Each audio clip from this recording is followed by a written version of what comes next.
Et hello, c'est Max Coach Masseur. Aujourd'hui, on se retrouve pour une nouvelle vidéo. Excusez-moi, j'ai le nez un peu bouché. Donc, la question qu'on m'a posée en fait sur Facebook, en tant qu'expert minceur, on me demande ma réponse sur pourquoi ne peut-on pas créer un aliment qui contient tout ce dont le corps a besoin. En fait, pour répondre à cette question, c'est simple, c'est que ça existe déjà. Ça s'appelle Soylent. C'est une marque de substitut de repas et ça a été lancé en 2014 après une campagne de financement participatif. L'origine vient de l'ingénieur Rob Enha qui a acheté 35 ingrédients chimiques, dont du gluconate de potassium, du carbonate de calcium, du phosphate monosodique, de la maltodextrine et de l'huile d'olive, qu'il jugeait tous nécessaires à la survie, sur la base de ses lectures de manuels de biochimie et des sites web du gouvernement américain. Reinhardt avait l'habitude de considérer la nourriture comme un problème chronophage et avait résolu de la traiter comme un problème d'ingénierie. Il a mélangé les ingrédients avec de l'eau et n'a consommé que cette boisson pendant les 30 jours suivants. Au cours des 2 mois suivants, il a ajusté les proportions des ingrédients pour contrer divers problèmes de santé et a affiné davantage la formule. Reinhardt a proclamé une foule d'avantages pour la santé de la boisson et a noté qu'elle avait considérablement réduit sa facture alimentaire mensuelle, qui est passée de 470 $ à 155 $. Et le temps passé derrière la préparation et la consommation d'aliments, tout en lui offrant un meilleur contrôle sur sa nutrition. Le nom Soylent vient de la combinaison de soja et de lentilles. Il faut savoir, c'est que Reinhardt a mené une campagne de financement participatif qui a récolté environ 1,5 million de $ en précommande. Il est devenu l'un des projets de financement participatif les plus financés du monde.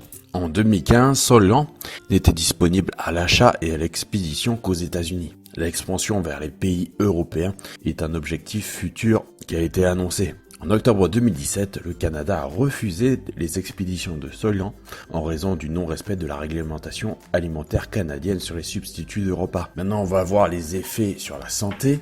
Le fabricant de Soylent affirme qu'il contient des nutriments nécessaires à un mode de vie sain. Mais il peut y avoir des inconvénients sociaux évidents puisque certaines critiques énoncent le fait que cela se fait au détriment du plaisir de manger et de partager la nourriture avec ses proches. Certaines personnes ont eu des problèmes gastro-intestinaux dus à la consommation de Soylent, en particulier des flatulences. On pense notamment que la quantité de fibres alimentaires contenues dans ce produit sont la cause de ces flatulences. Le 13 août 2015, l'organisme de surveillance de la responsabilité sociale et environnementale à but non lucratif, ASIUSO, a déposé un avis d'intention d'intenter une action en justice contre les fabricants de Soylent, affirmant que Soylent n'avait pas correctement étiqueté son produit compte tenu des niveaux de plomb et de cadmium présents dans la boisson. Bien que Soylent contienne des niveaux de plomb et de cadmium bien inférieurs au niveau de sécurité nationaux fixés par la FDA, il contient 12 à 25 fois le niveau de plomb et 4 fois le niveau de cadmium autorisé dans un produit sans étiquetage supplémentaire. Soylent étant commercialisé comme un substitut de repas complet, de nombreux clients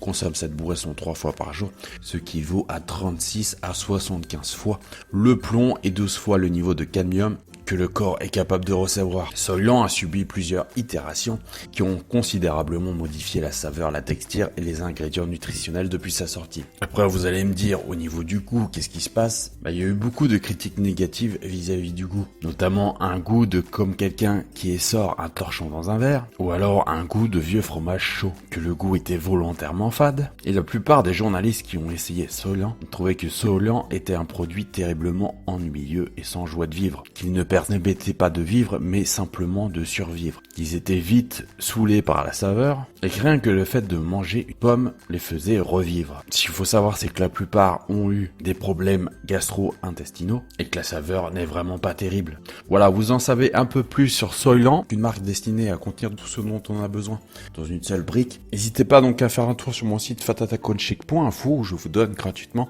mes 50 meilleurs conseils minceurs. Je limite bien sûr mes places au coaching pour pouvoir vous apporter le meilleur service possible. Et si tu n'es pas prêt aujourd'hui à passer le cap, fais au moins un pas en avant et commence à t'aider toi-même en téléchargeant mes conseils gratuits sous forme d'e-book qui ne sont bien sûr pas personnalisés mais qui t'aideront déjà à faire le premier pas. Dans tous les cas, si tu veux changer, fais au moins une de ces 2 actions et tu avanceras dès aujourd'hui vers ton objectif. Voilà, c'était Max Coach Masseur. On se retrouve de l'autre côté.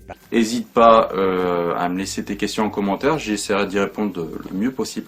Voilà, je te remercie, je te dis à bientôt pour une nouvelle vidéo. Bye.